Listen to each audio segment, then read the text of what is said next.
الحمد لأهله والصلاة والسلام على أهلها أما بعد بسم الله الرحمن الرحيم. وعن عمر بن الخطاب رضي الله تعالى عنه قال بينما نحن عند رسول الله صلى الله عليه وسلم ذات يوم إذ طلع علينا رجل شديد بياض الثياب شديد سواد الشعر لا يرى عليه أثر السفر ولا يعرفه منا أحد. محترم سامعین کرامو، دا حدیث شریف چې د دې روایت کوونکی حضرت عمر بن خطاب رضی الله تعالی عنه دی، او په دې حدیث کې د ایمان او د عقایدو بیان دی، او دغه حدیث ته حدیث جبرائیل ویل کیږي، او څنګه چې په قرآن مجید کې سورة الفاتحه ته الکتاب وي، نو دغه رنګې دغه حدیث ته حدیث جبرائیل ته الاحادیث ویل کیږي. نو نن زمونږه بحث او زمونږه خبره په حدیث جبرائیل باندې ده. نو دا حدیث چې مونږ غور سره وورو، مونږ به دی منی هم پوه شو چې اسلام څه ته وي، ایمان څه ته وي، او دی دواړو کې څه فرق دی اسلام کې او ایمان کې. او دی سره سره دینه به هم خبر شو چې آیا د قیامت علم چا سره شته که نشتی، چې کله دی، او د دې سوال جواب نه بعد به بیا مونږه د قیامت یو څو نشاني هغه ذکر کوو کوم چې دی حدیث کې دی. دا صحیح حدیث دی، مسلم شریف کې موجود دی. حضرت عمر بن خطاب رضی الله تعالی عنہ روایت کی، فرمایي چې مونږه نبی کریم صلی الله علیه وسلم سره یو ځل ناستو چې ناڅاپه یو سړی راغی، او دا بار نه چې کوم سړی راغی ناڅاپه، نو د ده په غاړه باندې سپینې کپړې وي، سپینه جامه یې اچولې وه، او ویښته چې و هغه یې تک تور ویښتو ولو، او داسې حالت کې و چې راغلی خو بهر نه و، لیکن په هغه باندې د سفر څه آثار نه ښکارېدل، یعنی چا به چې ورته کتلل دا یې نه محسوسوله چې دی مسافر دی. او عجیبه خبره دا وه چې مونږ کې چا پېژنده هم نه، یعنی نه پې د سفر آثار شته او نه مونږ کې څوک پېژني. نو چونکې هغه وخت کې پیدل سفر وي، نو خامخا یو انسان چې سفر کوي د لرې نه راځي، نو هغه تورجن شي، د هغه ویښته تربیتري، د هغه کپړې چې هغه هم میله کوچیله وي، نو دی بلکل صفا سوتره دی او سفر آثار پې نشته، مونږ کې څوک پېژني هم نه چې مونږ دا ویو چې سړی د نږدې دی. حتی جلس الی النبي صلی الله علیه وسلم فاسند رکبتیه الی رکبتیه، وی دا سړی راته او د نبی علیه السلام خوا کې کېناسته، او دا خپل زنګونان چې دي دا نبی کریم صلی الله علیه وسلم زنګونانو سره میلاو کړل.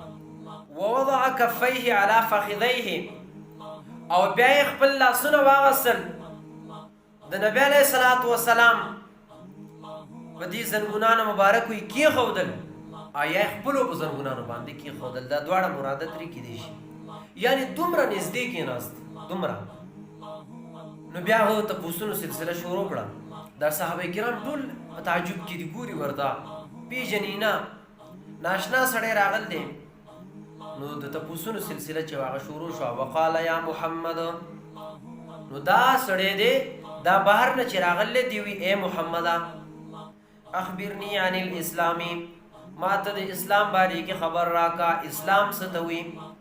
نو ګورئ چې الله جل جلاله دغه کس ولیږه او د نبی کریم صلی الله علیه وسلم نه پوښتنې وکړي، نبی کریم صلی الله علیه وسلم جوابونه ورکړل. نن که ما او تا نه څوک تپوس کې ایمان څه ته وي، اسلام څه ته وي، احسان څه ته وي، نو دا ټولې خبرې چې دا مونږ غور سره واورو، نو مونږ له بیا راځي، دا مونږ له یادي. نو اوس نبی علیه السلام څه جواب وفرمایل کله چې هغه وی یا محمد اخبرني عن الاسلام، اے محمد صلی الله علیه وسلم ما ته د اسلام باره کې خبر راکا. فقال رسول الله صلی الله علیه وسلم، پس رسول الله صلی الله علیه وسلم او فرمایل الاسلام اسلام. نبی اسلام اوس جواب فرمایي چې اسلام څه ته وایي. نو نبی علیہ السلام فرمایل الاسلام ان تشهد ان لا اله الا الله، وی اسلام دا دی چې ته گواهی ورکړي د دې خبرې چې نشته دی لایق د عبادت مگر یو الله دی، وان محمد رسول الله، او بشک چې محمد رسول الله صلی الله علیه وسلم دا الله رسول دی، وتقیم الصلاة او تقائم کی موزه، وتؤتي الزکات او ورکی زکات، وتصوم رمضان او روجی ونسید رمضان، وتحج البيت او حج کی د بیت الله شریف ان استطاعت الیه سبیلا، کستا طاقت وی دا اغي طرف ته د تلو د لارې. نو وګورئ محمد رسول الله صلی الله علیه وسلم د اسلام په جواب کې کله چې هغه د اسلام باره کې پوښتنه وکړه، نو نبی علیه الصلاۃ والسلام هغه امور ذکر کړل، هغه اعمال ذکر کړل، هغه خبرې ذکر کړي چې د هغې تعلق ظاهر سره دی، ظاهر سره.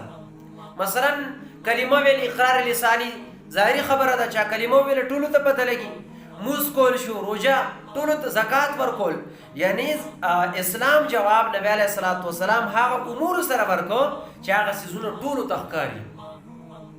نو کله چې دا جواب وفرمایو نو قال صدقت، نو دا بار نه چې کوم کس راغلی نبی اسلام ته وي تا ټیکو وي، تا رښتیا وي، تا صحیح وي، فعجبنا له یسأله ویصدقه. حضرت عمر رضی الله عنه فرمایي موږ حیران شو، موږ تعجب وکړو چې سوال هم کوي او تصدیق هم کوي. یعنی سوال کوي معلومیږي دا چې پته ورته نشتی، خو تصدیق هم کوي معلومیږي دا چې دته مخکې نه پته وه. نو دې د وجې هغه تعجب کوو. نو دا خو یو سوال وشو. دویم سوال قال فاخبرني عن الايمان، دا بهر نه چې کوم کس راغلی و هغه نبی علیه السلام نه پوښتنه کوي، وی پیغمبر علیه السلام خبر راکړه ماته د ایمان په باره کې چې ایمان څه ته ویل کېږي. نو نبی علیہ الصلوۃ والسلام ګورئ د ایمان په جواب کې څه ذکر کوي، کومې خبرې ذکر کوي. نو وی فرمایل قال او فرمایل پیغمبر علیہ السلام ان ایمان دا دې تؤمن بالله چې ته ایمان راوړي په الله باندې، وملائکته او د الله په ملائکو باندې، وکتبه او د الله په کتابونو باندې، ورسله او د الله په رسولانو باندې، والیوم الاخر او په ورځ د آخرت باندې، وتؤمن بالقدر خیره وشره او ایمان راوړي ته په تقدیر خیر وي او که شر وي، یعنی خیر وي تقدیر او که شر تقدیر وي، ښه تقدیر وي او که بد وي، ښه خبره وي او که بده وي، نو هغه هر څه د الله د طرف نه دي. قال صدقتان، هغه وي تا رښتیا وي، تا ټیک وي. قال فاخبرني عن الاحسان. نو وګورئ اسلام او ایمان کې دا فرق شو چې اسلام په جواب کې نبی اسلام هغه امور ذکر کړل چې د هغې تعلق ظاهر سره دی، او د ایمان په جواب کې نبی اسلام هغه امور ذکر کړل چې د هغې تعلق باطن سره دی. نو وګوره عقیدي تعلق دا باطن سره دی، او دغه رنګې ملایکو باندې ایمان، ځکه چې ایمان ښکاري نه چې دا ایمان څومره غټ دی یا څومره وړیکی دی، بلکې ایمان تعلق دا د زړه سره دی، دا د زړه سره دی. نو په دې کې د ایمان په جواب کې نبی علیه الصلاۃ والسلام امور ظاهره امور باطنه ذکر وفرمایل. دا دریم سوال چې کوم کړ دی جبرئیل امین دا کوم کس راغلی، نو هغه وی فاخبرني عن الاحسان، اے پیغمبر علیه السلام ما ته د احسان باره کې خبر راکړه. قال نبی السلام فرمایل ان تعبد الله، احسان دی ته وی چې ته عبادت وکړې د الله تعالی کانک تراه، گویا چې ته الله ویني، فإن لم تكن تراه، که چېرته ته نه ویني الله فإنه یراک، نو هغه خو تا ویني. ګورئ چې نبی صاحب د احسان په جواب کې د احسان دو درجې ذکر کړي، یو اعلی درجه ده او یو ادنا درجه ده. اعلی درجه دا ده چې ته د الله عبادت په دې حال کې وکړي چې ته زه الله وینم. نو چې ته الله ویني او ته موږ کوې، ته عبادت کوې، نو څومره خون به یې په هغې کې، او څومره خشوع او خضوع به یې په هغې کې، او څومره عاجزي به یې په هغې کې. او که نه تا ته دا درجه نه وي حاصل، نو کم از کم ادنا درجه بیا دا ده چې ته وایې زه خو الله نه وینم لیکن ما خو ویني که نه. او بیا محترمو تاسو سوچ وکئ، مثلا یو مالک دی هغه کوټه جوړوي او د هغه لیبر لګیا دي، مصریان لګیا دي، کار کوي، او د مالک کورسۍ ایښې دي ورته ناستي، نو یو نه به چاته فون نه شي، نه به څوک نسوار اخلي، او نه به چاله پیشاب راځي، او نه به څوک دمه کوي، لګیا به یې تسلسل سره به هغه کار کوي، ځکه مالک ګوري که نه. اوس چې مالک نه نو یو بات ته په پولي ناست دي، یو به ټلیفون کړی، څوک به څه کوي، څوک نسوار اخلي، څوک ګپ لګوي، څوک وایي زه دمه کومه. نو دا چې مالک په مخ کې وګوره هغه څنګه صحیح لګیا دی کار کوي، نو دغه رنګې که موږ خپل هغه مالک حقیقي رب ذوالجلال الله عز وجل د عبادت په وخت کې دا فکر وکړو چې زه الله وینم یا هغه ما ویني نو څومره خوندور عبادت به او څومره خشوع او خضوع به وي. قال فاخبرني عن الساعه. نو بیا هغه ته بل سوال وکړ څلورم پیغمبر علیه السلام ما ته د قیامت په باره کې خبر راکړه قیامت کله دی. قال ما المسؤول عنها بأعلم من السائل. نبی السلام فرمایل چې نه دی هغه څوک چانه چې تپوس کړی شوی دی زیات علم والا د پوښتنې کوونکي نه. یعنی تا مانه پوښتنه کړې ده نو زه او ته په دغه خبرې کې دواړه برابر یو څنګه چې تا ته پته نشي داسې ما ته هم پته نشتی. نو هغه بل پنځم تپوس یې وکړو. قال فاخبرني عن اماراتها. هغه وی ما ته د قیامت نشانی خو ښیه کنه. قال نبی علیہ السلام فرمایل ان د قیامت یو نشانی دا تلدل امت ربتها چې باندې او وینځه چې دا هغه بخپل سردار چې دا هغه پیدا کی هغه نه بخپل سردار پیدا شي. نو دغه کومه ټوکړه چې دا نو د دې خو ډیر مفاهیم خو درې دي او ډیر وجوهات دي چې د څه مطلبونه دي لیکن یو آسان مطلب هغه دا چې اولاد چې کوم دی هغه به د مور پلار نافرمانه شي او بیا به دې کې دا دی چې لور چې د هغه به د مور پلار نافرمانه شي. نو د لور ذکر ځکه وشوم چې لور باندې د مور پلار مکمل توجه وي چې کله هغه نافرمانه شوه نو زوی چې دی هغه به طریقه اولا نافرمانه شو. نو دا د قیامت نشاني ده چې اولاد چې دا به د مور پلار نه مني.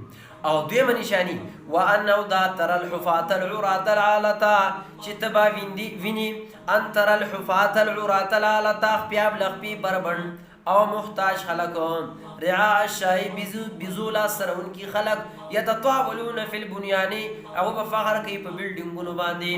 قال ثم انطلقا فلبثت ملیا. نو دا ګوره دا دویمه نشانی چې کوم دا کوم غریب خلق چې هغه به دومره پیسې نه موندلې چې ځان لا پیزار واخلي کپڑے واخلي وی انقلاب براشي او نه خلق چې دی هغه نه به خلق جوړ شي دومره مالدار بشي دومره پیسې بشي ورسره. او دویم دا چې هغه به دومره احمق وي چې دا هغه د پیسو په خرج کولو بهترین مصرف چې دی او د خرج کولو ځای چې دی هغه به دا وي چې هغه ځل بلډینګان جوړ کړي هغه کوټې جوړې کړي هغه آبادي وکړي پاخه پاخه. نو دغه پاخه آبادي به وکړي او بیا به په دې باندې فخر کوي. نو قال ثم انطلقا. نبی علیہ الصلوۃ والسلام دا عمر رضی الله تعالی عنہ فرمایل ثم انطلقا بیا دغه کس چې کوم دی لاړ فلبثت ملیا وی زه یو وخت پورې د دې سوال د دې سړی باره کې د پوښتنې کولو نه زلګ ایثار شو ما تاسو اونکه. ثم قال یا عمر نبی علیہ الصلوۃ والسلام ما ته په خپل وی عمر اتدري من السائل تا ته پته شته دا پوښتنه کوونکی څوک وو. قلت الله ورسوله اعلم. ما وی چې الله او دا الله رسول زیات خبردار دی دا څوک وو.